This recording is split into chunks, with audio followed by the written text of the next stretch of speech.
अब बात करेंगे मकर संक्रांति पर्व के मौके पर बाजारों में बिकने वाले पतंग और उसके मांझे की। दरअसल मकर संक्रांति के मौके पर बाजार पूरी तरह से गुलजार है। बाजारों में रौनक बढ़ गई, लेकिन बड़ी संख्या में शॉपिंग के लिए लोग भी अपने घरों से बाहर निकले।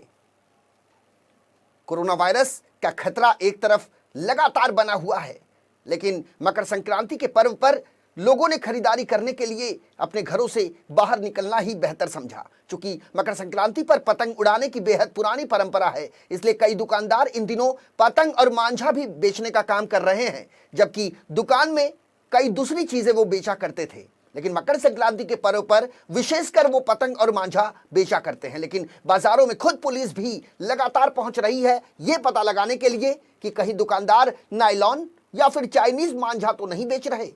तस्वीर अहमदनगर के कोपरगांव तहसील की है, जिसमें आप देख सकते हैं कि बाजारों में पुलिस गश्त लगा रही है और दुकानदारों से बात करके उन्हें चाइनीज या फिर नायलॉन का मांझा नहीं बेचने का निर्देश दे रही है।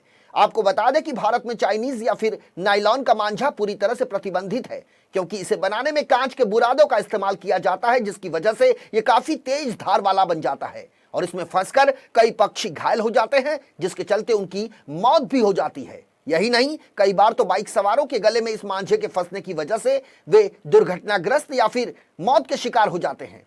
इसके बढ़ते दुष्प्रभाव की वजह से सरकार ने इस पर पूरी तरह से प्रतिबंध लगा दिया है। बावजूद इसके अहमदनगर प्रशासन को खबर मिली थी कि कई दुकानदार चोरी छिपे चाइनीज का मांझा बेच रहे हैं, जिसके बाद कोपरगांव शहर पुलिस लगातार अभियान चलाते हुए लोगों की दुकानें पर पहुंच रही है और उनके द्वारा बेचे जा रहे मांझे को बाकायदा खंगाल रही है कि वास्तव में ये स्वदेशी बनाया गया मांझा है या फिर चाइनीज का बना हुआ मांझा।